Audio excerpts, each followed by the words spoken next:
My name is Ethan Carter and I'm an accomplished lawyer, or at least I was until my life was turned upside down. I was at the peak of my career, with an impeccable reputation and a promising path ahead. However, everything changed drastically when I was accused of embezzling funds from an important client. The shock was immediate. The news spread like wildfire, tarnishing my reputation and throwing me into a nightmare I couldn't wake up from. The morning I was arrested, I was in my office, reviewing some documents, when two police officers abruptly entered. "Ethan Carter?" asked one of them. "Yes, it's me." "What's going on?" I replied, feeling a knot forming in my stomach. "You are under arrest on charges of embezzlement," the officer announced as he handcuffed me. The world around me seemed to fall apart. Me, a respected lawyer, being led away in handcuffs in front of my colleagues, friends and, eventually, the media. Television cameras captured every moment, turning my humiliation into a public spectacle. At the police station, sitting in a small interrogation room, I tried to process what was happening. "I'm innocent. I've never stolen a penny from anyone," I protested, my voice shaking with indignation. My pleas fell on deaf ears. The evidence seemed too incriminating, and no one was willing to listen to my version of events. I was suspended from practicing law pending trial, and my professional life seemed doomed. After endless hours of interrogation, I was placed in a cell. The cold walls and oppressive silence only increased my despair. My mind was spinning, trying to find an explanation, a solution. I needed to prove my innocence, not just to myself, but to all those who believed in me. Days later, I was released on bail, but the news of my arrest had already spread throughout the city. Feeling devastated, I sat on the couch in my living room and watched the news reports denouncing me as a criminal. Every word was a blow to my soul. "I can't let this break me," I muttered to myself, determined to find a way out. It was then that I decided I needed help clearing my name. The first step was to call my old college friend, Mike Daniels. Mike was a skilled hacker and the only person I could trust at that time. I picked up the phone and dialed his number. "Ethan? We haven't spoken in a while," Mike said, answering the call. "Mike, I'm in trouble. I've been accused of embezzling funds and I need to prove my innocence. Can you help me?" I asked, trying to remain calm. "Of course, Ethan. I'll do my best to help you. Meet you tomorrow," he replied. Hope began to emerge, even if timidly. The next day, I met with Mike at a low-key cafe. I told him everything that had happened, and he listened attentively. "This is a trap, Ethan. Someone is trying to screw you," Mike said, after hearing my story. "I know, but I have no idea who it could be." "We need to find out who is behind this," I replied, feeling a mix of anger and determination. "Leave it to me. I'll start investigating and see what I can find," Mike assured. With Mike's help, I dove into a thorough investigation. Every email, every transaction, every detail was analyzed. I knew the truth was hidden somewhere, and I was willing to go through anything to find it. My name, my career, my life depended on it. And so, with a new purpose, I began my journey to unmask the real culprit and clear my reputation. As I dealt with the public humiliation, my life seemed to fall apart with each passing day. Seeing my name in the newspapers, being associated with a crime I didn't commit, was a constant nightmare. People whispered as I passed, and longtime friends avoided looking me in the eye. However, the most painful blow was the separation from my family. David, my older brother, was a respected police officer. He always acted as my protector, but he was also relentlessly skeptical. When he found out about the accusations against me, he came to my house, his face full of disappointment and concern. "Ethan, what did you do?" David asked, bluntly, while crossing his arms. "I didn't do anything, David. Do you think I would be able to embezzle a client's funds?" I replied, trying to remain calm. "I want to believe you, but the evidence is compelling. Have you gotten involved in something you shouldn't have?" His voice was full of doubt. "No!" I exclaimed, feeling my frustration growing. "Someone is setting me up, David. I am innocent. David let out a heavy sigh, running a hand through his hair. Ethan, I'm trying to help you, but you need to be honest with me. If there's something you're not telling me, now's the time. I looked into his eyes, trying to convey the truth I knew in my heart. David, I swear. I am innocent. This is all a setup. He shook his head in disbelief and walked away. I hope you're telling the truth, Ethan. Because if you're not, you're getting yourself into something very dangerous. The relationship between us deteriorated quickly. Before, we were inseparable, but now there was a barrier of distrust that seemed insurmountable. David avoided my calls, and when we met at family events, the tension was palpable. My worried mother tried to mediate the situation, but I knew she also had doubts.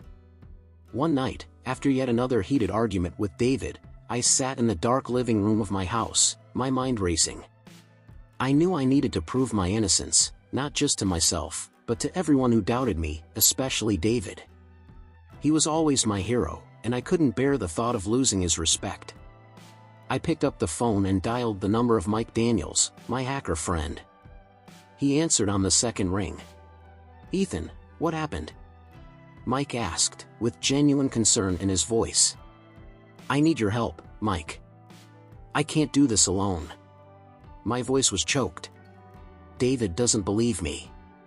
Nobody believes me. There was a moment of silence, and then he responded. I'm with you, Ethan. Let's find out who did this to you. Mike's words brought momentary relief, but I knew the road ahead would be arduous.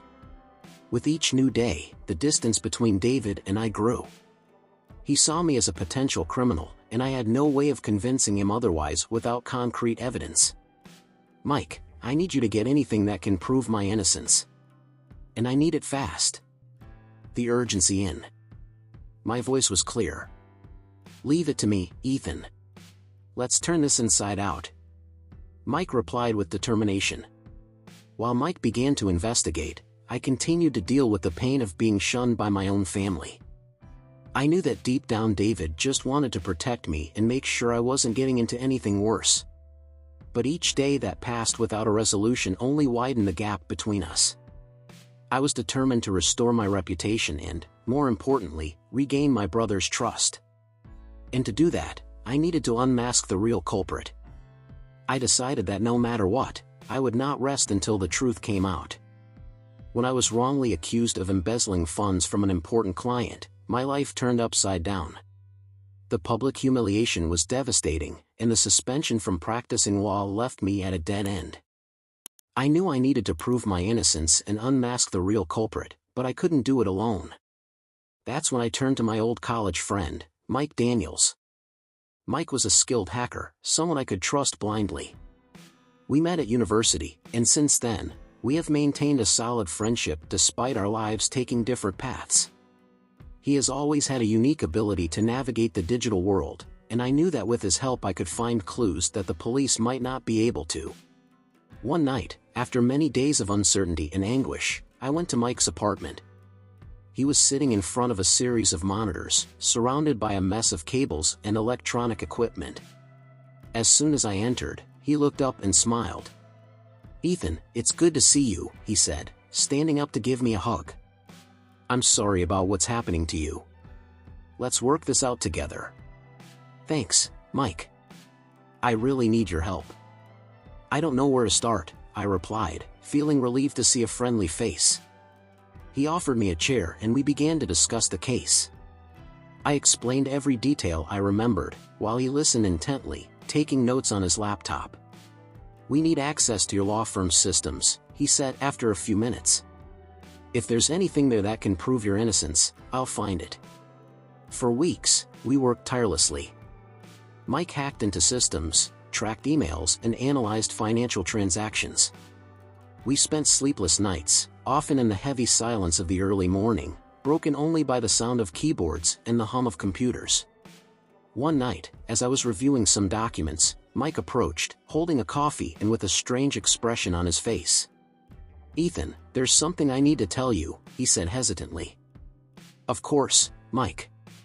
What's wrong? I asked, worried. I I think I'm starting to have feelings for you. I didn't want to complicate things, but I needed to tell you, he confessed, looking away. I was surprised by the revelation. Mike has always been a good friend, and at that moment, my focus was completely on clearing my name. I took a deep breath before responding. Mike, I don't know what to say. You know my priority right now is to resolve this situation. But I appreciate your honesty. Let's focus on finding the real culprit, and then we'll figure out how to handle this. Is that okay with you? He nodded, visibly relieved. Yeah, okay. Let's focus on what's important right now. As time passed, our investigation began to bear fruit. We uncovered evidence that someone within my own office was involved in the conspiracy. It was a hard blow to realize that colleagues I trusted could be betraying me. The tension in the office increased, and I began to feel increasingly paranoid, questioning who I could really trust. One night, as we were analyzing some more clues, Mike found something crucial. Ethan, I think we have a solid lead. Check this out, he said, pointing to the computer screen. It was an email exchange between two of my colleagues, discussing details that incriminated someone else. This is perfect, Mike. We're getting close, I exclaimed, feeling a new wave of hope. Despite the complicated feelings between us, the partnership with Mike proved essential. Each day revealed new pieces of the puzzle, and together we were closer and closer to unmasking the real culprit. I knew the journey would still be long and dangerous, but with Mike by my side, I was determined to clear my name and restore my career. Discovering that someone within my own law firm was involved in the conspiracy to frame me was a punch in the gut. I always believed that my team was made up of people I could blindly trust. However, reality revealed a very different scenario to me. It all started when Mike and I analyzed the office's financial records and emails. Ethan, there's something here that doesn't add up, said Mike, as his nimble fingers ran across the keyboard. There are emails that were deleted, but I was able to recover them. And look, some of these messages have your name on them, but they clearly weren't written by you. Let me see that, I replied, picking up the laptop and examining the screen. At first, the emails seemed trivial, but closer analysis revealed patterns of manipulation. Who could have access to this data? I asked, trying to stay calm as a hurricane of emotions took over me. Mike looked at me with a mix of seriousness and concern. It could be anyone with access to the internal system. Someone senior, perhaps. This revelation made me question every familiar face in the office. I began to observe my colleagues with suspicion. Could it be possible that someone I shared so many moments with was determined to ruin my life? The tension in the workplace became palpable. Every conversation seemed loaded with hidden meanings, and every glance was scrutinized with suspicion. So I decided to confront some of my closest colleagues. I invited Sarah, my longtime assistant, for coffee. Sarah, I need your help, I began, trying to hide the anguish in my voice. Have you noticed anything strange in the last few months? Anything out of the ordinary? She looked at me with surprise. Ethan, what's going on? Everyone in the office is talking about you, and I don't know who to believe anymore. I was framed, Sarah. And I have reason to believe that someone inside is involved, he said, watching her reaction carefully. Sarah was visibly shaken. I don't know what to say. I've always trusted you, but this is very serious. Do you think anyone here would be capable of that? I have no choice but to consider all possibilities, I replied. And I need to know if I can count on you. She held my hand and said firmly, I'm on your side, Ethan. Let's find out who's behind this. While Sarah and I began combing through documents and records, Mike continued to work tirelessly on the digital side of the investigation. Ethan, we have a problem, he said one night while we were at my apartment. There's evidence that someone is intercepting our communications. We need to be more careful. Intercepting? This is worse than I imagined, I replied, feeling the weight of the situation increase. Who could do that? Someone with technical skills and access to the system. But don't worry, I'll find that person, Mike promised. With each day that passed, the tension increased. I was constantly on the defensive, questioning the intentions of every person around me. In a meeting with my boss, Mr. Thompson, the feeling of paranoia reached its peak. "Ethan, your situation is affecting office morale. We need to resolve this quickly," he said, his tone thick with authority. "I understand, Mr. Thompson. I am doing everything in my power to prove my innocence," I replied, trying not to let my suspicion show. "I hope so. The company cannot afford to have its reputation tarnished," he said, ending the meeting abruptly. I left that meeting more determined than ever. I knew I was surrounded by hidden enemies, but I also had allies like Sarah and Mike by my side. With each new discovery, I got closer to the truth and the real culprit. The battle was just beginning, and I was ready to face any adversity to clear my name. Discovering that Jonathan Reed was behind everything was like opening a Pandora's box. Mike and I were immersed in a mountain of digital and physical documents, trying to connect the dots, when we finally stumbled upon his name.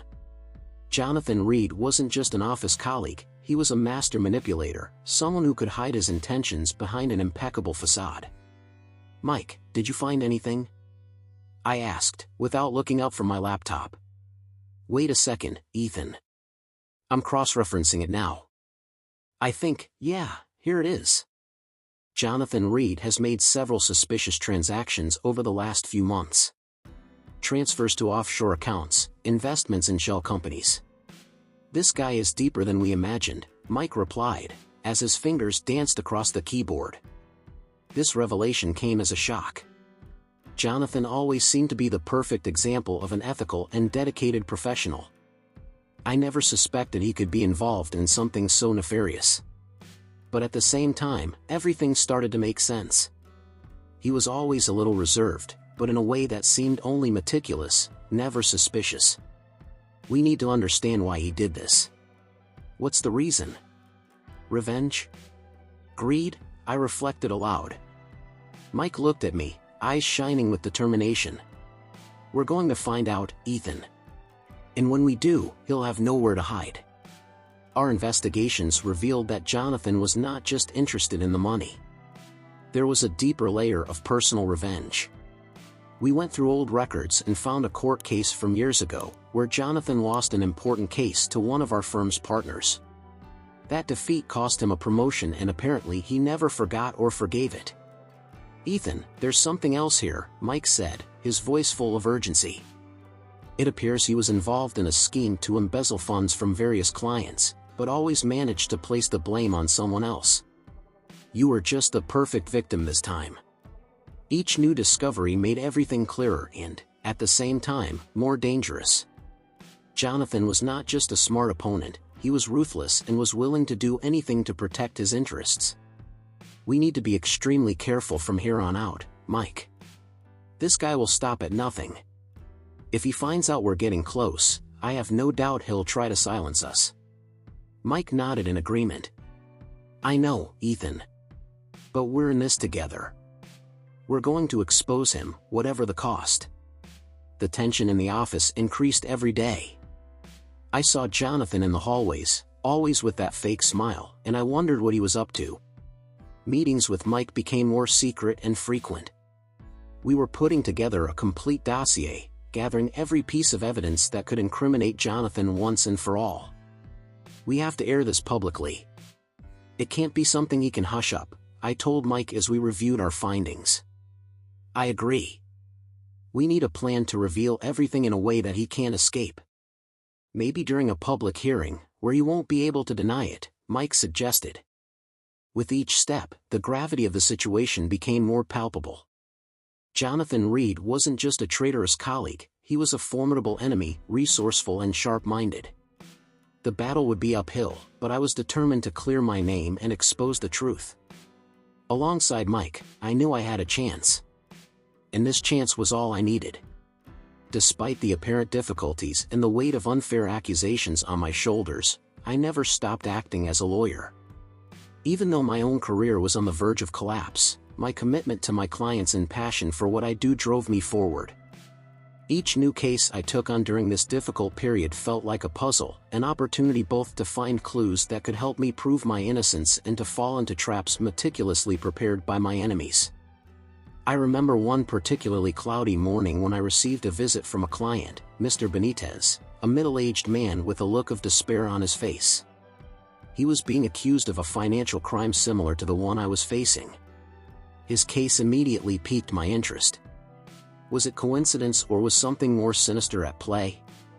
"Mr. Carter," he said, his voice thick with concern, "I don't know who else to turn to.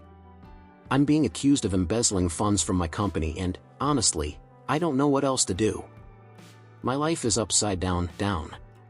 Watching the distress in her eyes, I felt a mix of empathy and a growing suspicion that her case could be linked to mine. "Mr. Benitez," I replied calmly, "I promise I will do everything in my power to help you. But I need you to tell me every detail, even the smallest." As he narrated his story, I noticed patterns and similarities that I couldn't ignore. The modus operandi of the accusations against him was almost identical to mine. This case became a crucial line of investigation and, at the same time, a huge risk. Every step I took could either bring me closer to the truth or put him in even greater danger. I called Mike for an urgent meeting. When he entered my office, his eyes were filled with a determination I already knew well. "Mike, we need to investigate Mr. Benitez's case. There is something very strange going on here and I think it may be related to the conspiracy against me." Mike nodded, already opening his laptop. "Tell me everything you know so far. I'll start looking for connections and patterns." As we worked together, the environment around us seemed charged with tension. Every click on Mike's keyboard was like a clock ticking, a constant reminder that time was against us. With each new discovery, our suspicions were confirmed. Someone was manipulating financial systems and creating false evidence to incriminate innocent people, and we were on their trail. One day, while reviewing documents and exchanging messages with Mike, I received an anonymous call. The voice on the other end of the line was deep and threatening. "You're getting into trouble, Carter. Stop now or the consequences will be dire." I hung up the phone with a chill running down my spine. I shared what happened with Mike, who immediately became alert. "Ethan, this just proves that we're on the right path. But we need to be extremely careful from now on."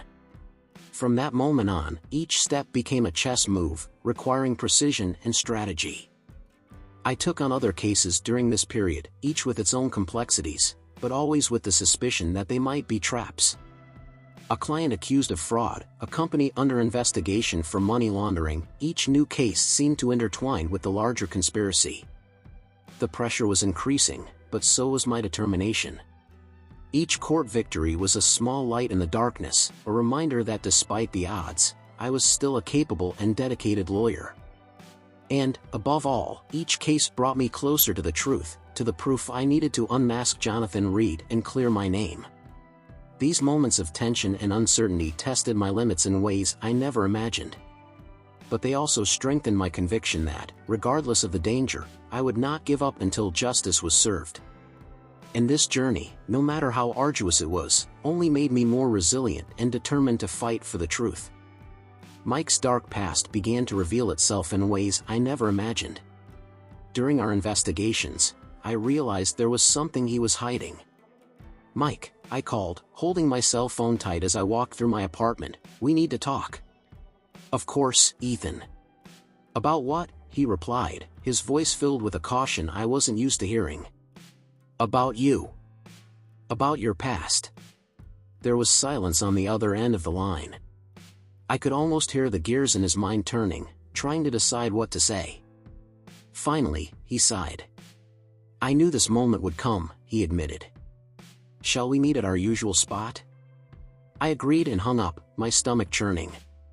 I arrived at our meeting point at a discreet cafe in the city center. Mike was already there, sitting in the corner, idly scrolling through his laptop.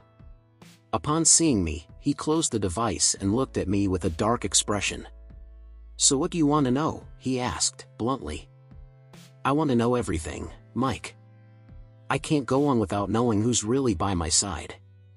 He took a deep breath and started counting. Mike had a heavy history of illegal activities.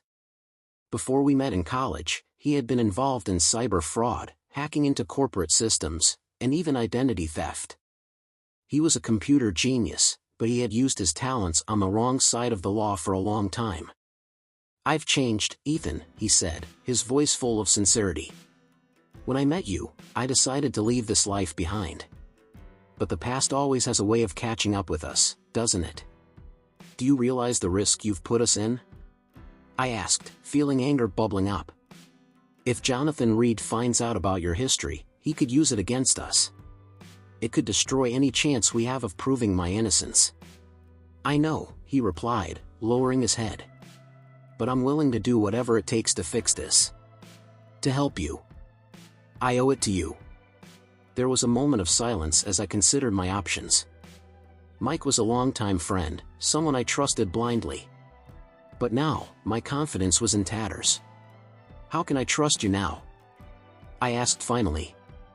He looked straight into my eyes, determination clear on his face. "Because I've never let you down until now. And I'm not going to start. If you need someone else to check everything I do, that's fine. But please, Ethan, let me help." I sighed, feeling the weight of the decision I had to make. Choosing to trust Mike again or look for another way to solve the case was a huge dilemma. "I'll give you this chance," he said finally. "But know that I'm on my toes. Any slip up, and I'm out." "Understood," he nodded, relieved. "I won't let you down." From that moment on, our dynamics changed.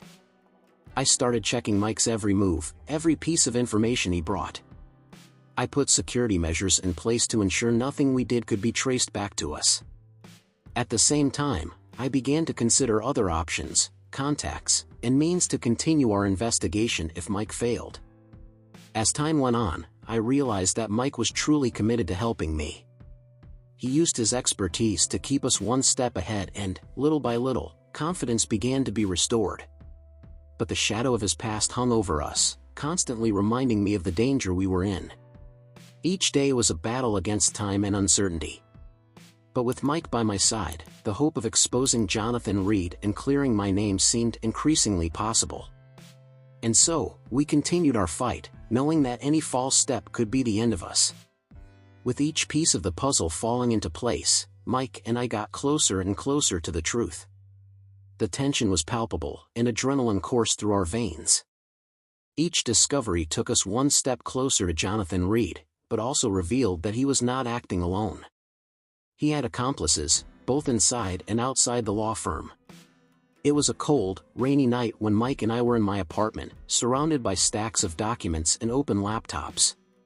The sound of the rain hitting the window was almost hypnotic, but our eyes were fixed on the screens. Suddenly, Mike broke the silence. "Ethan, you need to see this," he said, his voice carrying a mix of excitement and concern. "I found a series of encrypted emails between Reed and someone called Sombra. It appears this person has access to internal office information." "Shadow? That sounds like a desperate code name from a spy movie," I replied, trying to keep my tone light, but feeling a knot forming in my stomach. "Can you track who this person is?" Mike typed frantically on the keyboard, his eyes never leaving the screen. "I'm working on it." "But, Ethan, if Shadow is inside the office, that means someone we know and trust is betraying us." The idea of such a deep conspiracy left me distressed. I looked at the mess of papers around us, trying to find some pattern, some clue that could lead us to Shadow. Every detail mattered, every little inconsistency could be the key to unlocking everything. "Mike, we have to be extremely careful now. If Reed and Sombra realize we're on their trail, they'll try to stop us anyway," I said, feeling the weight of responsibility on my shoulders. "I know, Ethan. But we can't stop now." "We're so close," he replied, his eyes shining with determination. We spent the whole night analyzing emails and cross-checking information. Finally, around 4 in the morning, Mike managed to decipher a line of code that revealed Shadow's identity.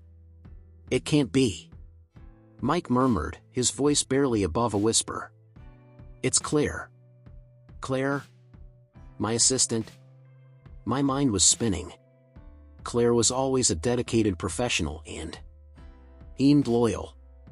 That doesn't make sense. Why would she do that? Maybe Reed has something against her, or maybe she's being paid too well, Mike suggested. We need to confront her, but in a way that doesn't make her run away. The next day, I went to the office with a plan in mind. I called Claire into a private meeting, trying to maintain the facade of normalcy. Sitting at the conference table, I looked directly into her eyes.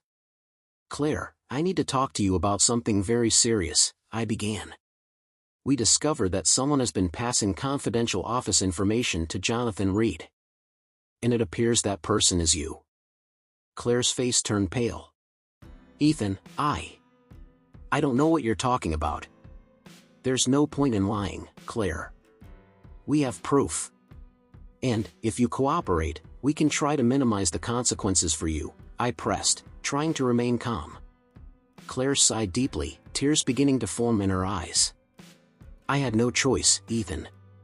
Reed blackmailed me. He has information about my little brother, who is involved in something illegal. If I didn't cooperate, he would turn my brother over to the police." The revelation made my heart ache. Claire was trapped, just like me. "Claire, we need your help to take down Reed. If you help us, I promise we will do everything we can to protect your brother." She nodded, wiping away her tears. "It's okay, Ethan. I'll help you." With Claire by our side, the last piece of the puzzle was finally in place. Now, all that remained was the final confrontation with Jonathan Reed. The battle was far from over, but for the first time, I felt that victory was within our reach. In a race against time, Mike and I came up with a daring plan to unmask Jonathan Reed during a public hearing. We knew this was our last chance to expose the truth and save my career. The tension was palpable as we discussed the details of the plan in the early morning hours before the hearing. "Ethan, are you sure this will work?" Mike asked, his eyes fixed on the laptop screen, where he was finalizing the final adjustments to the security system we had hacked. "It has to work, Mike. We have no other option. We need to catch Reed by surprise, with all the evidence in hand, where he can't escape," I replied, trying to hide my own uncertainty. Every minute that passed felt like an eternity, and the pressure was starting to weigh on my shoulders. We arrived at the courthouse the next morning, and the atmosphere was charged with anticipation. Journalists were already in place, ready to cover one of the most sensational trials of the year. I could feel the looks of suspicion and curiosity as I walked through the halls. I was nervous, but determined. "Ethan, stay calm. You are a brilliant lawyer. If anyone can do this, it's you," Mike said, trying to cheer me up as we walked into the courtroom. The hearing began, and Jonathan Reed was there, with his air of superiority and unshakable confidence. He had no idea what was about to happen. The judge opened the session, and I began to present my case, with Mike taking care of the technical side and the security of the information we were going to reveal. "Your Honor, I would like to begin by presenting new evidence that has recently come to light," I began, trying to keep my voice steady. As I spoke, Mike was in the back of the room, ready to show a presentation that detailed all the discoveries we had made about Reed and his accomplices. When the time came, I signaled him, and the screen behind me lit up with the incriminating documents. "This evidence clearly shows that Jonathan Reed orchestrated a conspiracy to frame me and embezzle funds from our clients," I continued, pointing at the screen. "He didn't act alone. His accomplices inside and outside the law firm collaborated to destroy my career and reputation." Reed began to shift uncomfortably in his seat, and his lawyers cast nervous glances at each other. The tension in the room increased as I continued to detail each piece of evidence, from compromising emails to suspicious financial transactions. "This is absurd." Reed finally exploded, standing up from his chair. "This evidence was fabricated. It is a desperate trick of a guilty man. If they are fabricated, Mr. Reed, how do you explain the transfers to your accounts in tax havens? How do you explain the records of your secret meetings with your accomplices?" I asked, remaining calm. "The truth is that you were caught, and now you are desperately trying to get rid of the charges." The judge intervened, calling for order in the room. The hearing continued with an atmosphere of uncertainty, but I knew that we had managed to plant doubt in the minds of everyone present. The evidence was irrefutable, and Reed was beginning to realize there was no way out. Finally, after hours of tension, the judge announced a break to review the new evidence. As we waited for the verdict, Mike and I exchanged a look of relief. "You did a great job, Ethan." "I think we did it," Mike said, smiling for the first time in days. "I couldn't have done it without you, Mike." "Thank you for believing in me," I replied, feeling a surge of gratitude and hope. When the hearing resumed, the judge declared that the new evidence was sufficient to launch a full investigation into Jonathan Reed and his accomplices. It was the beginning of the end for Reed, and the beginning of my redemption. We left the court exhausted but victorious. We knew there was still a long way to go, but the truth was finally coming out. And with that, my hope of clearing my name and rebuilding my life as well. In the final confrontation, the tension in the air was palpable. Mike and I were in a small conference room, ironing out the last details of our plan. The public hearing that could change everything was about to begin. I took deep breaths, trying to calm my nerves. "Are you sure this will work, Mike?" I asked, looking directly at him. Mike, with his usual confidence, responded, "Ethan, we've done our homework. All the evidence is here. Jonathan Reed will have nowhere to run." Mike's confidence was a boost, but I couldn't help but think about the countless things that could go wrong. Everything I had built was at stake. My career, my reputation, and most of all, the truth. We entered the courtroom, and everyone's eyes turned to us. Jonathan Reed sat in the back, a look of disdain on his face.